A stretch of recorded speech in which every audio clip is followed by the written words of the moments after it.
Holla ballers, it's Preacher, and we're looking at the Guardian Druid again. Luckily, probably, the final time before Mr. Pandora hits, and I know many of you are standing in fear, shaking your little furry asses, as on the alpha version of this video, Guardian Druids didn't exactly get a warm reception. In fact, I thought they were a laughable joke. Many of you disagreed. Many of you were like, no, it's fine, it's fine, it's fine. But of course, they were. It was just, you know, I'm saying this objectively. Guardian Druids were a horrible mess, incredibly overpowered and incredibly boring to play. So, over the course of beta, how has the Guardian Druid evolved and where is it now? Is it worth playing? Is it going to be a joke? Is it going to be too powerful? Is it going to be weak? What's happening with it? I would say, yes, they received a heavy amount of nerfs and changes. That happened, but justifiably. Justifiably is what we've got to say. It had to happen because there were problems. Huge problems, guys. Really bad. And I know that there were the vocal few, I would say it was still the minority, who disagreed with me there. But honestly, once you play Warlords of Draenor, if you ever played the Guardian Druid in its alpha state, it was horrendously overpowered and awful to play. And at the same time, it was backed up by the fact that every raid in the world was either bringing 2 or at least 1 Guardian Druid to the raid because of their ridiculous strength. So how's the nerfs worked out? Balance is what it is. It was nerfs because they were too powerful. So balance is what has been aimed at. Have they achieved that? Have they achieved that, and have they changed any gameplay aspects? As always, in terms of DPS and damage taken per second, some people ask me what DTPS stands for. Just check the little disclaimer down below, as with all my beta content. So here we are. They had some cooldowns removed, they had some things added, and they had some things changed. They still play pretty much exactly the same. It's got to be said. You still have this no cooldown thrash. Okay, so if you're AoEing, you're pressing thrash. You also have more interest now, and I'm so happy to say this.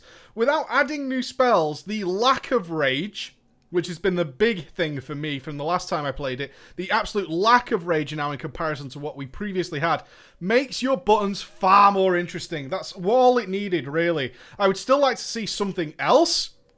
I still think I would like to see a little cooldown on Thrash there. I know many of you would disagree with that, but I would like to see that so there is a little bit more interest, and maybe people who are not quite as learned with the class and not quite as up to playing optimally won't just spam Thrash. I actually think it promotes terrible gameplay in players rather than the class. So I would like to see a cooldown on Thrash just to force people to be using the other buttons because they're more effective ultimately with things like Ursa Major, where your lacerate ticks are going to be gaining you health, okay? That was one of the big things, is Ursa Major, lacerate giving you more health. When you have encounters where you're AoE tanking, you generally want more health, but a spammable Thrash can lead to problems in the future, so if you are going to roll a Guardian Druid in Warlords of Draenor, please bear in mind how important lacerate is now to take advantage of that, okay? You really want to take advantage of that. It's pretty important to get your Ursa Major ticking away.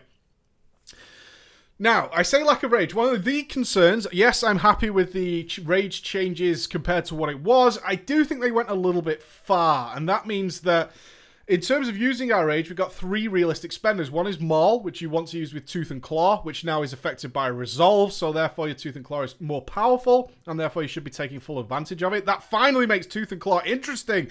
Holy shit. Something I've complained about since, God, what? Fucking Cataclysm, is that Tooth and Claw would proc all the time and was really fucking boring. At least now it's definitely an interesting spell to use. You can take advantage and you can plan it. Oh, so nice. Thank you, Blizz. The other one, of course, is Savage Defense, increasing our dodge. Our standard go-to active mitigation. Now, the problem is you generate so little rage doing... if you start using Tooth and Claw, you generally struggle, at least in a dungeon environment, to actually get effective use out of Savage Defense, and therefore you have to start making the choice between the two. Now, that's not to say that's really boring, but considering they both affect physical damage, I would kind of like to be able to weave the two without having too much of a problem there, or certainly keeping myself below the Savage Defense threshold on a regular basis. That tends to happen more often than I would like, is if I use Tooth and Claw, because it's a cool spell, I can't really use Savage Defense all the time. Not all the time, but when I need it.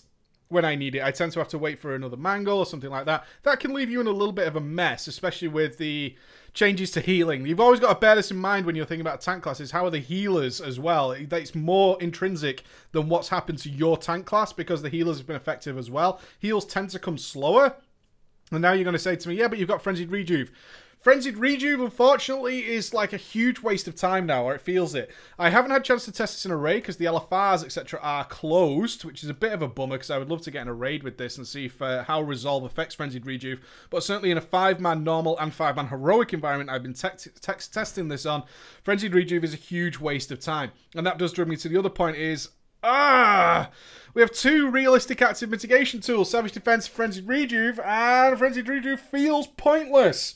It feels pointless. Sure, we have decent magical defense because of just bear farm, right? We have a flat 10% anyway, but there are lots and lots of mobs in Warlords of Draenor and bosses who only cast. That's all they do is they cast. That's it. Now, let me tell you, your only choice to spend rage on there is Frenzied Rejuve. Realistically, you're using Maul and Tooth and Claw for the damage. It doesn't affect much of anything else. And therefore, it's a fucking bummer that Frenzied Rejuve consumes 60-odd rage, and you barely see anything out of it in that environment. Even on Heroic, you barely see anything happen. Your health bar almost doesn't change at all. That's really fucking sad, man. It's really sad. I'm sure in a raid environment it's balanced around that, but still, considering 5-man content will be more relevant in Warlords of Draenor, Frenzied Rejuve could use a little bit of a buff. Dare I say it? Dare I suggest that it could use a little bit of a buff? I think so. When at its base 60 rage, which is a lot given the rage changes, only heals for 10k without resolve, and we're rocking, you know, around about 400 odd plus k HP as standard in normal level 100 gear. It feels a little bit on the weak side. Cooldowns. Let's talk about cooldowns. Cooldowns were a major problem early on. I actually think it's quite fine now. There's a little bit of a little contradiction between Bristling Fur and Survival Instinct, considering both realistically do kind of the same thing.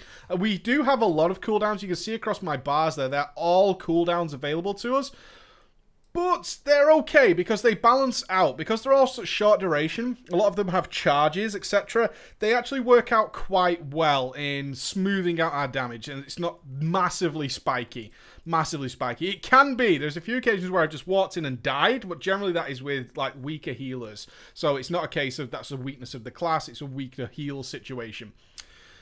They're better, is all I can say. Are they still one of the more boring tanks? Yes, I've got to say that they are. It's far more interesting now you have choices to make with what you want to do with your rage and what you want to spend it on. Yeah, it's definitely more interesting with that aspect of it. But still, like I mentioned earlier, the thrash, etc., I'm just not feeling it. Not feeling it at all, and that's when it gets a little bit dull. And I seem to spend a lot of my time, a grandiose amount of time on my Guardian when I've played it over the last couple of days, quite literally just watching and cycling cooldowns over and over again. Some people like that, though. Some people like that. I would just prefer a slightly more interactive gameplay, but it's certainly far better than what it was. Far better than what it was. And that's something we should all be thankful for, I think, because it was potentially a horrible situation Guardians are going into. I don't think they're there. Are they spectacularly fun to play? No, not in my opinion. Other people will, again, disagree with that. So if you were on the fence and you've already played one and you're quite used to the playstyle, you're going to be just fine. You are going to be just fine. I have a little bit of concern about their usefulness in 5-mans, but I think the amount of cooldowns and the way they can be cycled and paired up can actually resolve that issue more than anything else. Alright guys, there's the Guardian Druid. Not all negative on the Guardian. I'm happy to say that. I'm actually astounded it isn't a horrible situation. Well played. Alright guys, bye-bye.